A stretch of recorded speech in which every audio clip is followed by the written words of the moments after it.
Hello बच्चों, कैसे हो आप सब। आशा करता हूँ आप सब बहुत अच्छे होंगे और अपना और अपने पूरे परिवार का ध्यान रख रहे होंगे। बच्चों, ये बहुत ही विषम समय है। आप सभी जानते हैं कि आपको घरों में रहना है।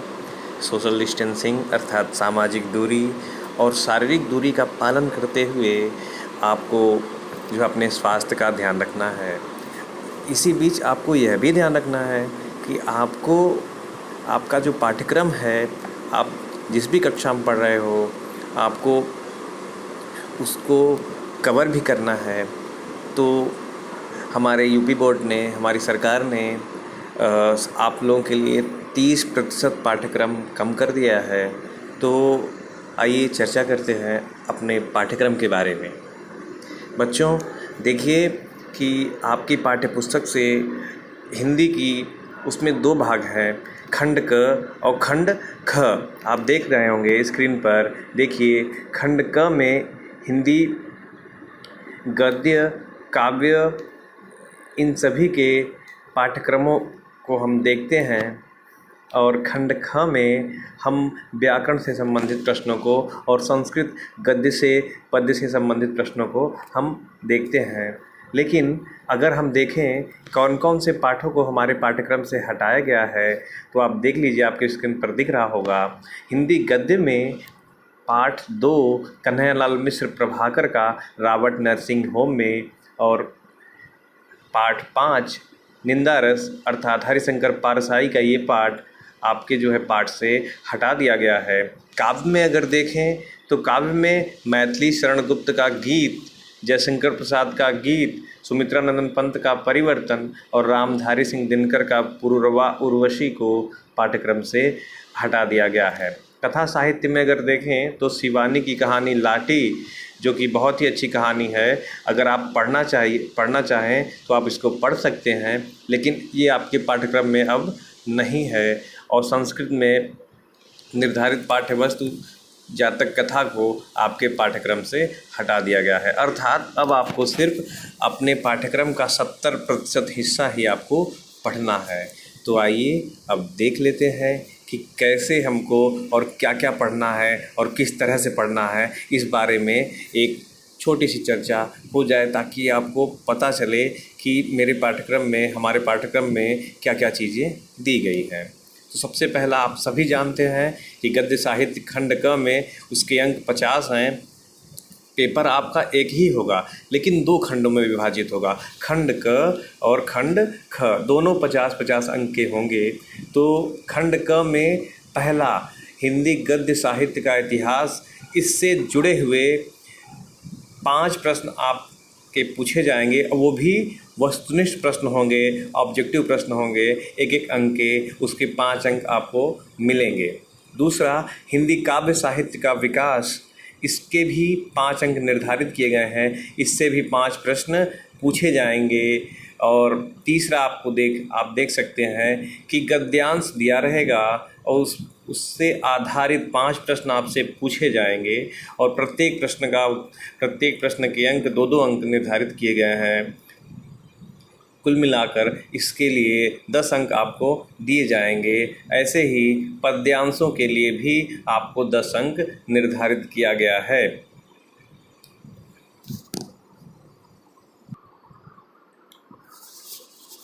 अगर आगे बढ़ें तो हम देखते हैं लेखक और कवि परिचय, ये 5-5 अंक के 80 अधिकतम 80 शब्दों का आपको 1 से 1.5 पेज में आपको इसका उत्तर लिखना होगा। और 6वें नंबर पर देखें तो कहानी का सारांश और कहानी के उद्देश्य और समीक्षा पर आधारित एक प्रश्न आपसे पूछा जाएगा, वो भी 5 अंक का निर्धारित होगा। 7वें नंबर पर अगर यदि आते हैं, इस खंड क के अंतिम प्रश्न अर्थात 7वें प्रश्न पर देखें तो खंड काव्य की कथा वस्तु और पात्रों का चरित्र चित्रण। बच्चों, आपके पाठ्यक्रम में जो प्रयागराज में खंड काव्य दिया गया है, वो आपको आलोक वृत्त खंड काव्य आपको पढ़ना होगा।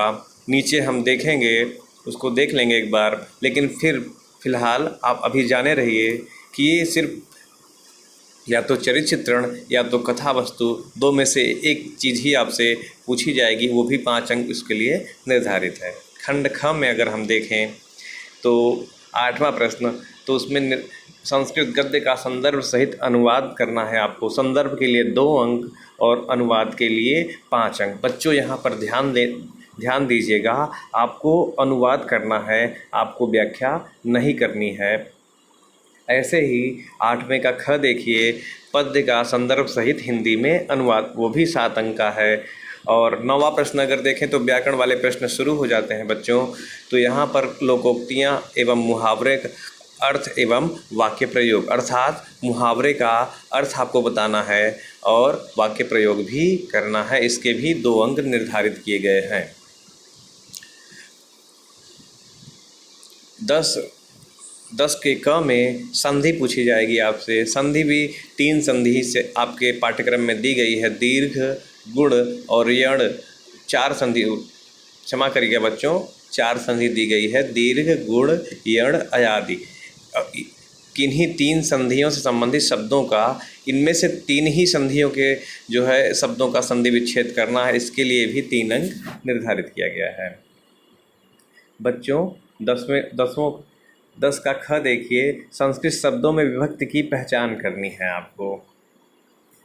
विभक्ति की पहचान, उसके बाद विभक्ति की पहचान के लिए इसमें संज्ञा और सर्वनाम दिया गया है। आत्मान, नामन, राजन, जगत, सरित, ये संज्ञा के शब्द हो गए। सर्वनाम के शब्द देखिए, सर्व, इदम, यद, ये शब्द दिए गए हैं।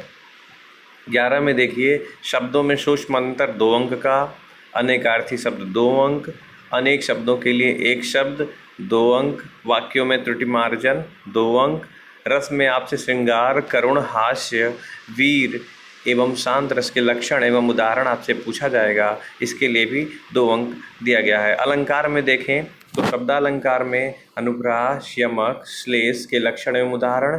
दूसरे में देखिए अर्थालंकार में उपमा, रूपक, उत्प्रेक्षा, भ्रांतिमान एवं संदेह के लक्षण एवं उदाहरण आपसे पूछा जाएगा। 2 अंक इसके लिए निर्धारित है। छंद में अगर आप देखें तो मात्रिक छंद ही आपसे पूछा जाएगा, वो भी चौपाई, दोहा, सोरठा, कुंडलिया, यही चीज़ें आपसे पूछी जाएंगी। इसके लिए भी 2 अंक निर्धारित है। पत्र लेखन में आपसे नंबर 1 पर देखिए नियुक्ति पत्र पूछा जाएगा। आपसे बैंक के किसी व्यवसाय के लिए ऋण प्राप्त करने का आवेदन पत्र आपसे पूछा जा सकता है। अपने नगर या गांव की सफाई हेतु संबंधित अधिकारी को प्रार्थना पत्र आपसे पूछा जा सकता है। बेटा अंतिम प्रश्न अगर आप देखें तो 14वें नंबर पे 9 अंक निबंध के लिए आपसे पूछा जाएगा। इसमें विषय है विज्ञान, वाणिज्य, शिक्षा, कृषि, सामाजिक एवं राजनैतिक चेतना पर आधारित जनसंख्या, स्वास्थ्य, शिक्षा व पर्यावरण से संबंधित प्रश्न। बेटा आपसे हमने कहा था कि आप देख लें कि आपके निर्धारित पाठ्यक्रम में कौन कौन से पाठ आपको पढ़ने हैं।